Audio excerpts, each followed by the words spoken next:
Hey, I'm so happy you're here. How you feeling? How you doing? Today we're going to be talking about testing for ketones. The whole point of the ketogenic diet is to utilize fat as fuel instead of utilizing glucose, okay? Ketones is what the body will utilize as fuel. In order to know if you're burning fat as fuel, you got to do some testing. Okay, there's three main ways to test to see if your body is utilizing ketones. The only way to utilize ketones is to do what? Starve the body of glucose. The way we do that is to stick to the cruciferous vegetables, keep the protein moderate, and the fat really high. The ratios for a ketogenic diet is 80% fat, 15% protein, 5% carbs. 80% of the fat coming from different types of fatty cuts of meat, different types of oils, animal fats, MCT oil, olive oil, those things. Proteins need to be fatty cuts of meat, and it only needs to take about 15% of your daily calorie intake. And last but not least, the carbohydrates. The only carbohydrates that you're going to utilize on this diet is cruciferous vegetables, specifically from the brassica family, okay? So let's get into ways to test for ketones. The main way to test for ketones is a glucometer, okay?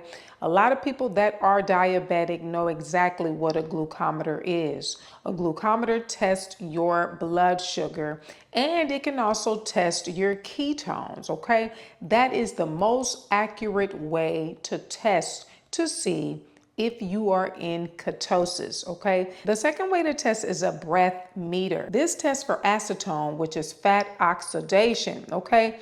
It's accurate, however, not as accurate as the glucometer. There are a lot of different breath meters that you can use to test for ketones. I would just go on Amazon and do a search. It's also a cheaper option than getting the glucometer as well. And last but not least, the urine strips.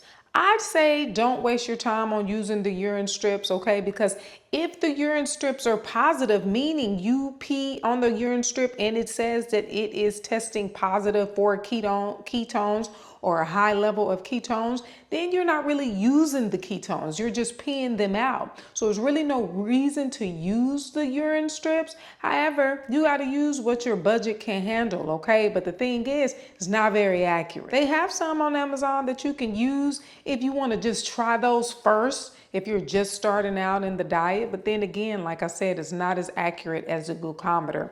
I would invest in a glucometer. With a glucometer, you are getting a true real-time reading of what's going on in your body, what's going on with the blood, not only with the blood sugar, but also the ketones, okay? Let's talk about where you want your blood levels to be when you test for glucose.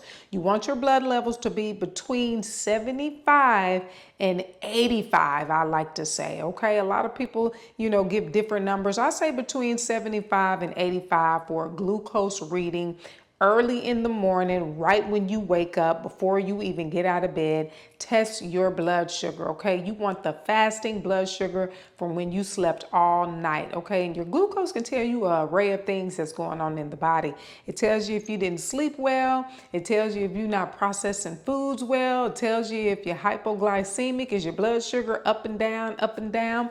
When you were fasting, your blood sugar shouldn't be in the hundreds unless you have a blood sugar issue. If you are on the ketogenic diet and you have been eating low carb, high fats, the glucose should start to come down as you test. And then once you feel like you've been on the diet for a while and you think that you're doing all the right things, the blood sugar should be between 75, 85-ish. Test and see, and then make some tweaks depending on the numbers, okay? Also, when you wake up in the morning, make sure that you test your ketones. Ketones need to be between 0.5 to 3.0, okay? 0.5 is the lowest. That is right at the brink of you are making ketones. It's not very many ketones, but it's still a good indication that you are making ketones. 0.5 to 3.0. 3.0 is a high level of being in ketosis. So let's go over the testing times again.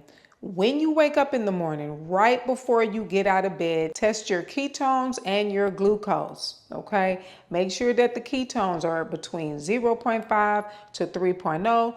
Glucose needs to be 75 to 85. After that, don't even waste your time testing the ketones. Just test your blood sugar 2 or 3 hours after you've had a meal, okay? So with that being said, it'll let you know once you've had a meal, to let you know what your blood sugar is doing. How did the body react to that food that you ate 2 to 3 hours later, okay? Very important to get a journal, track what's going on so you can make tweaks here and there. Having a glucometer is really important when you're entering this diet, okay? You don't want to eat a high amount of fat and continue to do that, and then you're not ever getting into ketosis. You want to get in ketosis. You want the body to burn fat as fuel instead of glucose if you're going to embark on this diet. And just one way to help is to just go ahead and test, okay? So I would definitely go on Amazon, purchase a glucometer, see what's going on with the blood. It's really fun, okay, to really put yourself through these tests, to put yourself through this type of eating to see how your body reacts, okay?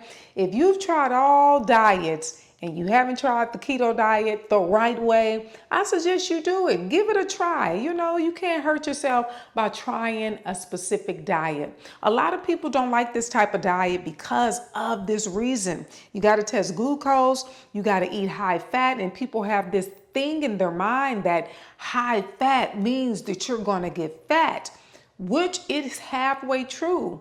If you eat an abundance of fat with an abundance of carbs, or with the wrong amount of carbs, you can in fact gain weight. But if you make fat the main star of the show, keep protein at around 15%, keep carbs super low, only eating cruciferous vegetables and in the brassica family, I'm telling you, the diet can work for you if you can get those ratios right.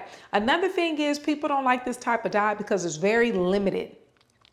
I see that as a plus because when we have an abundance of food that we can choose from, that's what gets us in trouble. That's what gives us the diabetes. That's what gives us the high cholesterol. Having too many options of food. We have to start looking at food as fuel and not as pleasure. And that is the issue that I think a lot of people get hung up on. They're like, I want some cake. I want this. I want that. Sometimes we don't need those things, especially as we get older as women. Our hormones are sensitive now, okay? Having alcohol is just not going to work for me in my 40s going into menopause, okay? It disrupts your hormones. A lot of these refined carbohydrates disrupts your hormones. Things we can get away with when we was in our 20s and early 30s, you can no longer get away with in your 40s and 50s. The body just does not metabolize things the same. So if diet is important for you, your health is important for you, I suggest you put yourself through these tests, test these foods to see what your body can and cannot tolerate. Get your hormones leveled out. Get your blood sugar down. Get your cholesterol down, the LDL. Okay, now on a keto diet, you will have high cholesterol, but it'll be a high amount of good cholesterol, okay? The LDL should be low even when you're doing this type of diet, okay? Your blood numbers should start to improve doing a ketogenic diet. Not for everyone, but for some, for most, okay? But the only way you'll know is if you try, okay? You got any questions, let me know, and I'll see you for the next one.